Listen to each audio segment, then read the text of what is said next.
Hello and welcome to another episode of Soul Nectar Show, that show where we talk about all things essence, where we gather around the campfire and we share our story of connection and that which is bigger than us and the big mystery, the great divine, beyond the veil, whatever it is for you that is happening in your life that brings you to a greater understanding about who you are and what you came here to do. And I'm your host, Kerri Hummingbird, and I love having these deep conversations at the end of the ocean. I love having these conversations about the divine, and I love having the chance to help people on their own journey of discovery in their own life and their own awakening, and to help people to really, get clear and uncrusted from the matrix of fear and all the things that you thought you had to be doing when you showed up here because that's the way things worked. But now we're in this time of immense change, crazy, amazing change on the earth, where the Mother Earth is waking us all up and saying, hey, don't forget, you're not that thing that everyone told you were. You're this other beautiful thing that I designed, and you're here to do great things. So we all want to wake up to that special divine mission within us. And I love doing that as part of my Reinvent Yourself program and Butterfly Circle. And as you know, I have a lot of cool friends because I do this work, and like attracts like. And we get to have like beautiful connections once we're outside of the fear matrix. We can create beautiful connections in love, and we can meet people across the whole planet that have been doing what we've been doing all this whole time, and it's such a joy. And so today I want to introduce to you Chang, who is the producer and host of Awaken Oneness Radio, the founder of the Kyle Foundation, which is Keep Your Light Expanding, and co-founder of Universal Oneness Alliance. The mission of Awaken Oneness Radio is to inspire the world to awaken to the universal truth of oneness. Spirituality and science are teaching us we are literally all connected. We are all one. And when humanity awakens to this truth, there will be peace on earth. And so I want to thank you, Caroline, for being here with us today. Thank you, Kerri. I hope you can hear me okay. I think the internet's a little spotty, but I hear you fine. So I hope you can hear me fine. I can hear you fine. And I just want to say for everybody, we're in week 3 or week 2, depending on where you live in the world, of the quarantine and the stay at home, the stay in place. And so I got a notification from Zoom, which is the tool that I use to record these, that there would be intermittent, it wouldn't be as snazzy a connection as we're used to, because so many people are getting on Zoom now to make their connections that the platform is just totally overwhelmed. So bear with us with this episode. We'll do the best we can. But I know, Caroline, what we really want to hear from you is about your own journey of awakening, your own journey of awakening to one. And tell us more about that story, because we're really curious. Okay, thank you. I love sharing. Like you say, I'm the host of my show, so I don't always get to share because it's my guest. So now I get to share. My journey of awakening honestly started long before I ever heard of the term awakening. I would say from the time I was very young, I started following spirit guidance. I didn't know that's what I was doing at 4 and 5 years old, but it just, things that didn't resonate with me when I was a child, I just couldn't do. So I guess I was the oddball in the family. I was sent to Catholic school, and I know that we had religion every day in class, and the dogma of religion just never sat well with me. But I was brought up in the mid-60s, and I was told by my father, children are to be seen and not heard. So I had all these questions. I had all this going on inside that just didn't make sense. This world didn't make sense to me, but I couldn't ask questions at that age. So I had to wait till I got older and start doing my own investigating. So I started in my teens to investigate on my own. And the first book that I came across that really kind of sparked my awakening was Think and Grow Rich by Napoleon Hill. Now, It's a great book. Yes. Now, in that book, it opened me to the idea that our thoughts create our own reality. That was the first time that idea ever was, I came across that idea, and I found that fascinating. So it was something I'm like, okay, that's fascinating. So I kind of put that in the back of my head. Our thoughts create our own reality, and then kept studying metaphysical and spiritual books. But I felt all through my teens and my 20s and my 30s, I would study spirituality and metaphysics off and on, and it felt much better than the dogma of religion, but there was still a missing piece for me. And I did not discover that missing piece till I was in my 40s. And it was in 2007 when I watched the documentary, What the Bleep, which is about quantum physics. And I actually had never even really heard of quantum physics. So this documentary made me open up to the truth, or inspired me. I don't like the word make, inspired me to open up to the truth of oneness. There was one sentence, actually, it's a very long documentary, but one sentence that inspired my awakening. Lynn McTaggart said, the biggest problem in the world today is the illusion of separation, that we think we're separate, but in truth, science has shown everything is energy. That energy is interconnected and interdependent. That energy is one thing. I call that energy love. We're just all one thing, and that one thing is love. And everything is vibrating at a different frequency. So things that are of a high vibration are things that we enjoy and make us laugh, fill our hearts with joy. Things of a low vibration, like fear, that is a low vibration and contracts us and makes us feel we're more separate than that other person. But love makes us feel that we're connected.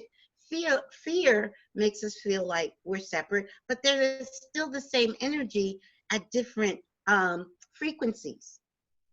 So I really understood, when I understood oneness from a heartfelt and a soul level, it changed my life.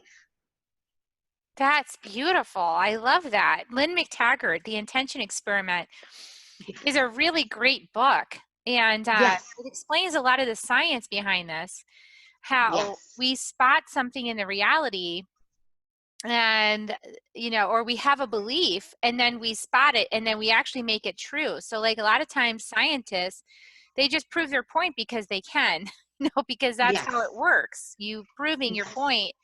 And you're saying, oh, I'm going to prove this drug works. Well, then that's your intention. So now you're going to prove that it works. Whereas somebody else can equally prove it doesn't work, that something else works, So exactly. That's why we get all confused about things, because we don't understand the power of intention. Yes. So talk about how that opens you up to now your next steps on your journey. Okay, well, like I said, for all through my teens and my 20s and my 30s into my 40s, there was a missing piece for me. And that missing piece was understanding the universal truth of oneness. Once I understood that at a heartfelt level, not an intellectual level, because people talk about oneness from an intellectual level. That's not where I'm coming from. I'm coming from a soul heart level, knowing, I know that there's nothing separate from me. You're not separate from me. This computer, this desk in front of me is not separate. It's a knowing inside. So that changed my paradigm completely. And to me, I said, this is so simple to understand, because once I understood that, everything made sense to me. Everything that I was struggling with spiritually, metaphysically, just in life, everything made sense to me. And I said, this is so simple. Why doesn't everybody get this? So it's like, at first I was like, I wanted to shake people awake. I wanted to can't you see what's going on? We're all connected. We're all one. There's no need for war and fighting and all this discontent, because we're all one, regardless of what religion we are, or what color we are, or what culture we come from. We're still all one. So then Spirit said, you know what? You gotta let people awaken on their own path in their own way. So my awakening was from What the Bleep, and Lynn McTaggart's statement in general inspired me. That's why I say I try with my show to inspire, which means I help people, try to inspire people to go within, to tap into that truth, because truth cannot be found outside of us. The truth is within each of us. And if we quiet our minds, listen to what our heart is telling us, we will find our own truth and live from that place of knowing what's true for you. So, yeah, I love so that, that oneness. One thing that I notice a lot of light workers or people that have kind of gone through a big part of the journey in their own life, like from probably some maybe some parenting that was less than stellar, or some difficult early life challenges, or growing up, some family challenges, is there's this thing that they often say, and I hear them say it a lot, like, I have to stay away from toxic people, or that toxic mm, person I need to stay away from. And I've been thinking about that for a couple years now, like, because there is like this sense of like people behaving in ways that create or generate toxic energy. yes, And then that is unpleasant to be around. Like if someone in your life, all they want to do is sort of yell at you right. because they're in so much pain. They want to like relieve themselves of the pain by yelling at you, sort of purging it out onto you, or making you responsible for it somehow, like through some kind of story. And a lot of people are talking about like narcissism and gaslighting now and all of this kind of stuff. Tell us about like your perspective about all of that, because I'm curious, because this is something I toy with a lot in my journey. Oh, thank you. Thank you so much. I love that question, because it's like, kind of like I said, a lot, and it's not a judgment or a criticism here, when I say a lot of people speak about oneness from an intellectual level, but haven't really embraced the meaning of oneness. Now, like you said, there are people in this world that are at a low vibration, and they blame the world for everything. It's not their fault. It's always someone else's fault.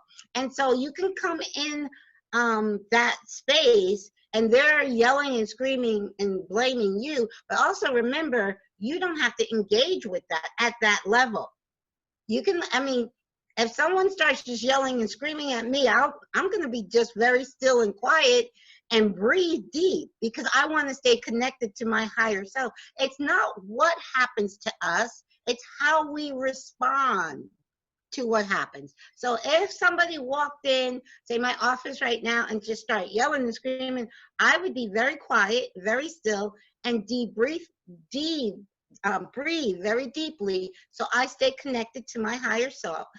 And when I do respond, it will be from a place of love and compassion and understanding, even though that individual, that divine being, because no matter where they're vibrating, even if it's at a very low level, I recognize them as a divine being, even if they don't know they're a divine being. So I have to say, this person is going through his own or her own thing.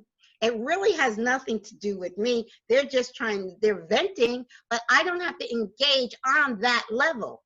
I can go keep my level high, and engage from unconditional love. I can say, after they finish getting it all out, I can say, okay, do you feel better? You got that out? I could just, I don't have to. Most time what happens when people come at you with negative energy, what do? We turn around, we get angry, and we go back at them with negative energy. But if you go within yourself, take a deep breath, know that whatever they're complaining about truly has nothing to do with you. They are creating their own reality, just like I'm creating mine. I don't blame anybody in my life for what's going on in my life. I know I am the one in control. So you see that this person is not awake. They're blaming you. you don't have to engage on their level. So that's because it's not what happens to us, it's how we respond to our It's outer how we environment. respond. Yeah.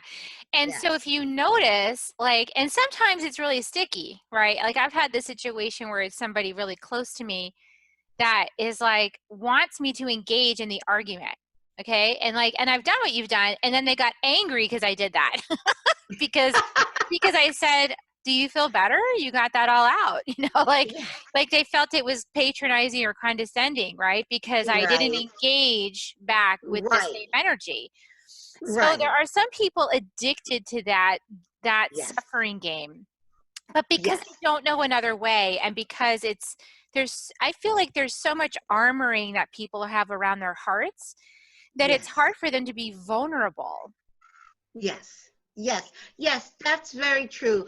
A lot of time, I mean, like you said, long and the thing is, it is the intent. Like you were saying, the intention in experiment with Lynn McTaggart. So now, because a person could say that sarcastically, that response could be coming from sarcasm. Now, sarcasm is not the same intent, because what the universe recognizes, and even that person, because it's all energy, is the energy behind what you just said. Now, so if you say sarcastically to a person, well, do you feel better? You got that all out. Now, if it's coming from sarcasm, that's just going to still fuel the flame. That's going to make them even madder. But if it's truly coming from a place of love, unconditional love, I'm recognizing you as a divine being, even though you're having a bad day right now and you're taking your bad day out on me. But I'm not going to accept that. I'm not, you're trying to put that on me, but I'm not taking it. And with love, with all the love I can muster, do you feel better now? Coming from a true place of love, not a place of sarcasm. You see, Yeah, the it is intent, a very tricky thing because, of course, you yes, can tell that I learned from a master at all of these nuances of communication. And yes, there's a lot of women in my mother's generation that learned how to be passive aggressive, how yes. to, to say, look like you're being nice, but really sticking a dagger in and being awful. And my mom knows how to play all those games because she was raised in a generation where that was the only power women had, was to Yes, keep face and by stabbing each other in the back. So yes, we're coming out of that. And there are so many, I can't tell you how many times, Caroline, that I would from my heart say, something, and she would immediately assume that I was being backstabbing and I was being sarcastic, right, and I there's so many arguments were right. made from that But here, misunderstanding. Like, right, I don't know right. how else to tell you. Like, I'm not trying to do that to you. That's not what's happening here. Exactly. I understand exactly what you're saying. And so if you know in your heart, you're saying it's sincere, you're not trying to be what's passive aggressive. You're just trying to be con-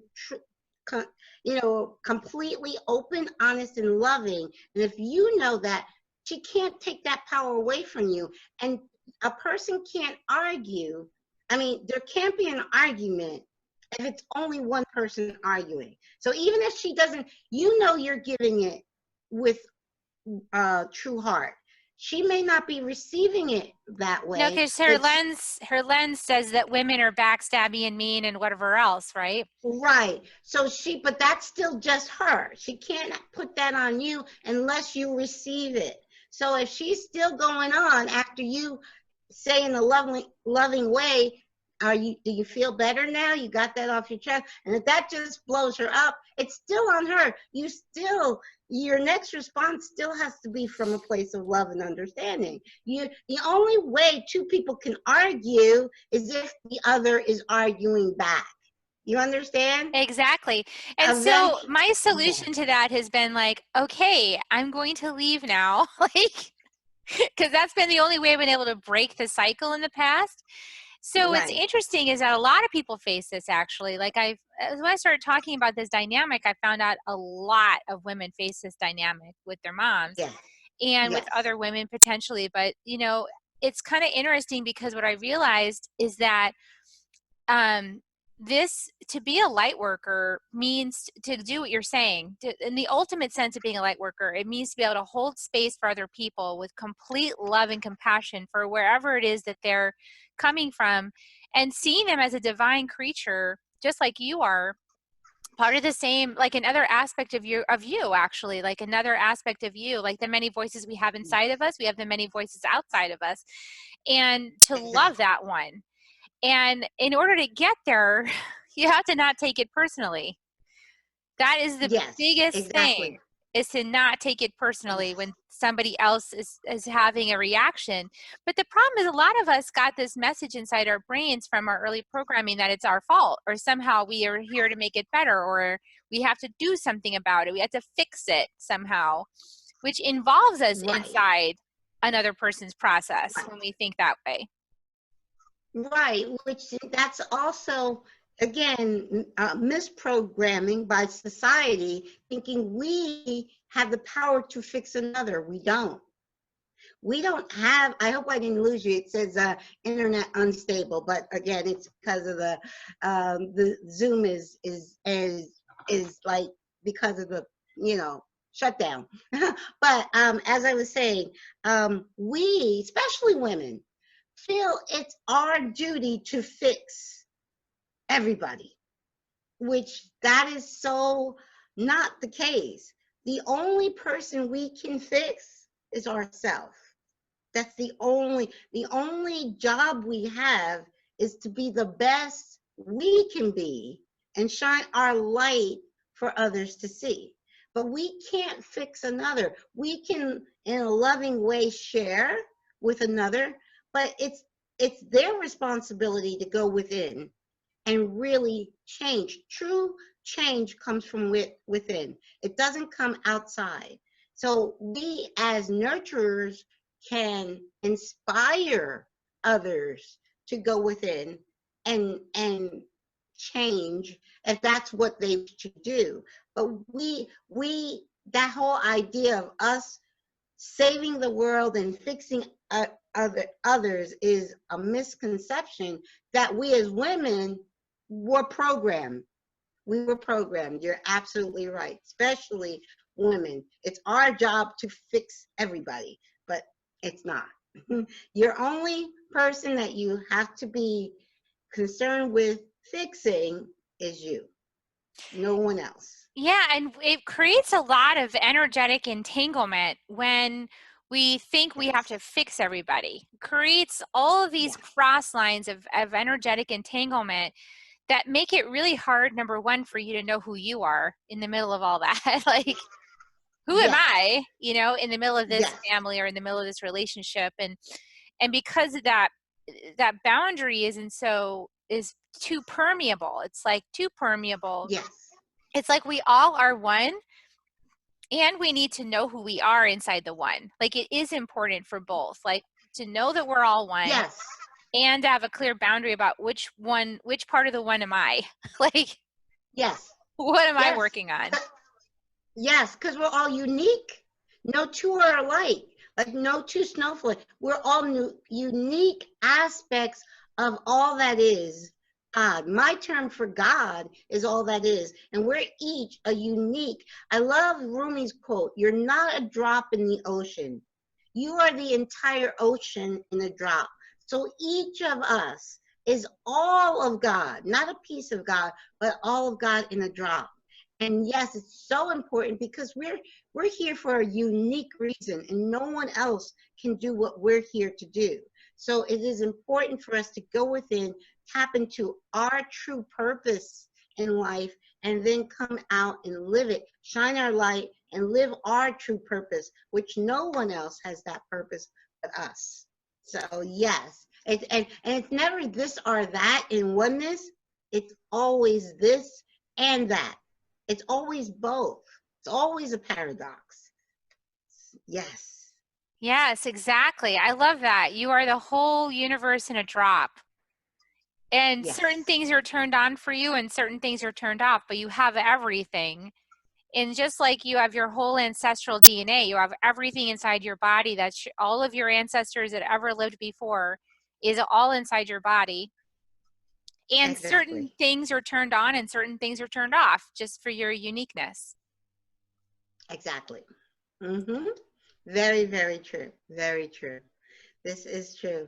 And we are, we are living in amazing time. You mentioned DNA, because all I listen to is channeled information. I stopped watching, Spirit told me to stop watching mainstream news after 9/11. So I haven't watched mainstream news in 19 years. And I get all my information, all my news from when I say channeled information, it's channel information that resonates in my heart and soul as true.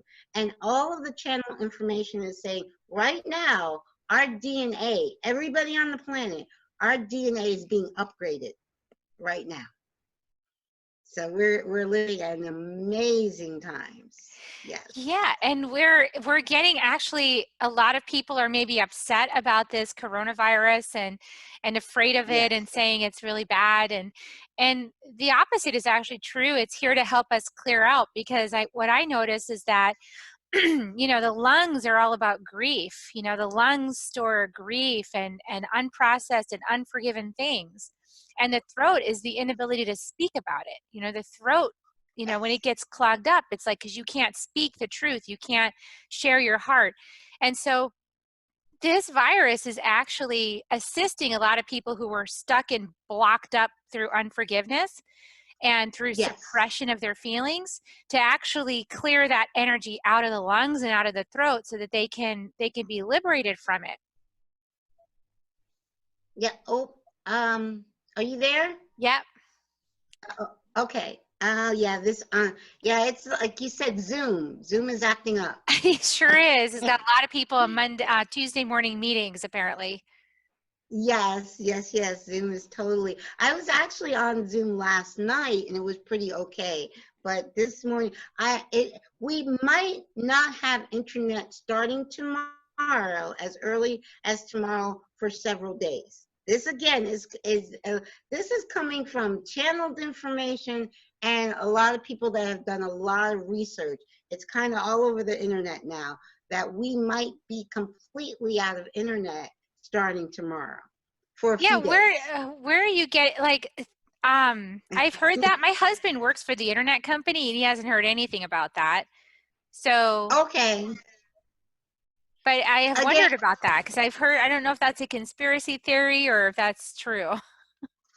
well, again, all we can do is wait and see what actually happens. Like I said, that information has been coming to me for over a week from many different sources, from channeled information as well as people that are investigating, doing a lot of investigating on what's happening to us right now.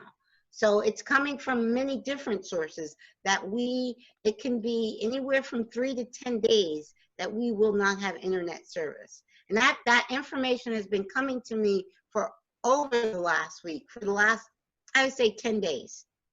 So and I think we're getting closer to that. So I just been, and not warning, but I guess warning. I just tell people to be prepared. It's a possibility. It may happen. We may lose internet service for a And few what's the days. reason for that you've been getting? What's the why behind it? The why is that what we're going through, okay, there is a virus. The virus is not nearly as bad as the mainstream media is making it out to be. Now, I hear that it's worse in Italy than anywhere else right now, but the virus has a bell curve. It started in China.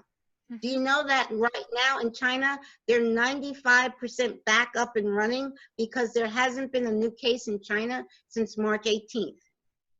It's a bell curve. It peaks very quickly and then dies out. They've seen that in China and they've seen that in South Korea. So it's not, and in truth, the flu has killed many more people than this virus. So the question a lot of people are asking, why all of this global shutdown for a virus that truly is not much worse than the flu? And because there's a lot more going on. And the reason for the internet blackout, it's going to be a blackout of internet and cell phones for 3 to 5 days, 3 to 10 days, I'm sorry. And the reason for that is a reset. A reset, a global reset, not just of technology, not just of the internet and cell phones. It's a global reset.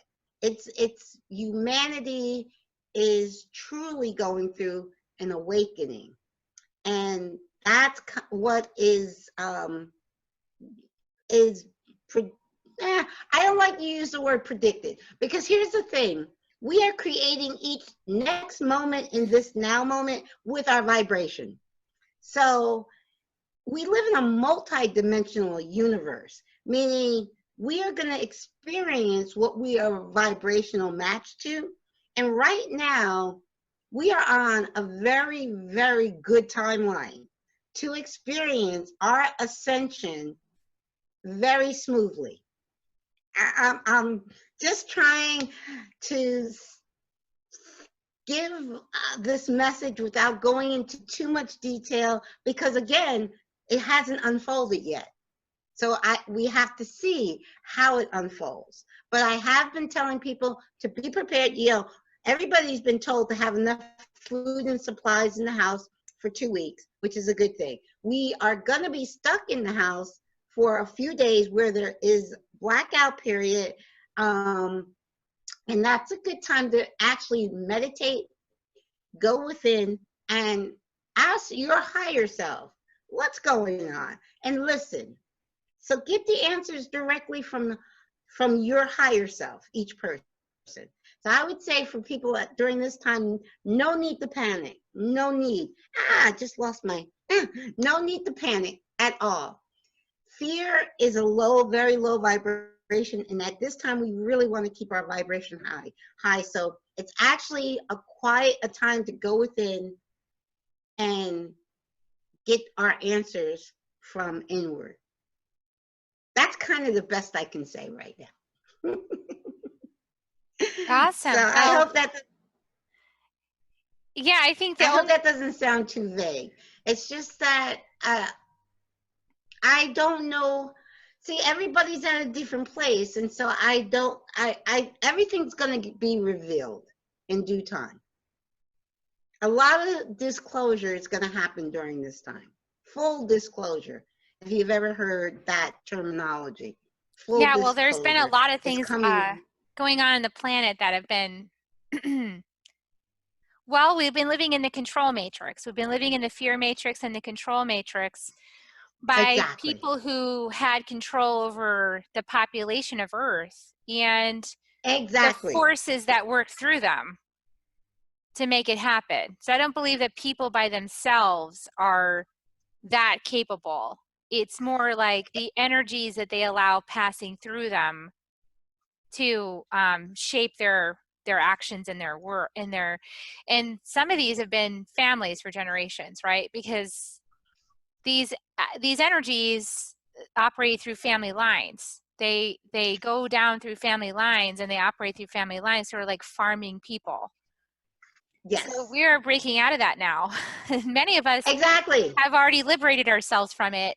And a lot of people might still be dealing with their lineage and the energies that ran through their lineage, and only maybe now be starting to become aware of those things. So yeah, you're actually hitting the nail on the head. It's we as a humanity have been slowly awakening. Those of us that are awake, once you're awake, the matrix has no control over you anymore. Once you're awake, once you know who you are as a divine soul and an aspect of all that is, that's pretty much being awake in a nutshell. Once you're awake, the matrix has no control over you. So more and more and more people are awakening, but we've gotten to the point where now it's time for all of humanity to wake up.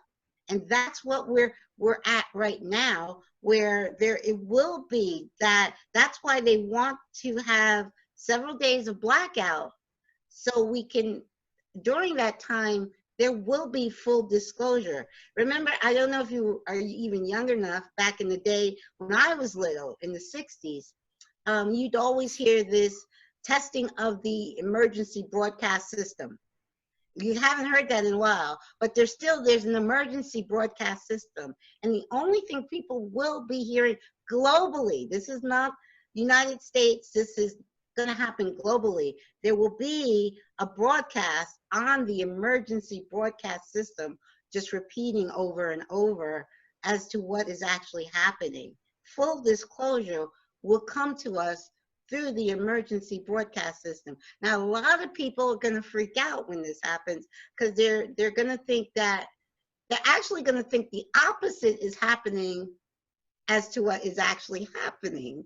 It's what's happening is that the 3D matrix has been controlled by 1% of the population for many centuries, and that is what is coming to an end, and it's coming to an end within the next few weeks. So that's why all of this, what we're going through right now, it's for our highest good. Yeah, and so your ability to self-master through the losing your device, basically, and losing connection, because there are some people that are already challenged by not having connection, and that Right. it might be alone in their space because of the stay in place, right? Right. I don't have that situation. I've got 5 people in this house with me. So I'm alone, and I'm so looking forward to this blackout. I'm going to be spending so much time in meditation. I'm going to be fasting. I'm going to be meditating. I'm going to be sending love and light to the entire planet. I live alone, and I am so, because I guess, I am trying to let as many people know that I can with my show, like, and sharing on here, that it's coming. So when you expect something, it's not that much of a shock. So when it happens, you're like, okay, I was expecting this. I'm prepared for this. So I think the more we're prepared for it, the better. Well, we will definitely see what happens, and we'll very shortly. We're in that window. Yes. Tomorrow is April 1st. Yes. So April Fool's Day. We'll see what happens on Yes. April Fool's Day. Fool's Day. Yes. Well, I can tell you the timeline that I've been told by several different sources is April 1st to April 10th. Whatever we're going to go through, it's going to be in that window. So I don't know if you can hear me, because it just said internet unstable. Can you hear me? Yes. Okay. It was just telling me internet unstable. But yes, the window is April 1st to April 10th. Whatever. And it could be anywhere from 3 days to 10 days. It will be over by April 10th, and it can start as early as April 1st. And it could be, like I said, as many as 3 days or 10 days. So that part, I feel very confident in the information that I'm getting. So I'm excited about it, because I know that it's nothing to fear. I know that what's happening is happening for our highest good. And that's also another part of being awake. I know that anything I experience is happening for my highest good. That's just me, that's just how I roll since I awoken to the truth of who I truly am. Because I know I'm creating my reality from my higher self. And my higher self wouldn't create something for me to experience that was not for my highest good. That is a really good perspective, Caroline. I love that. Yes.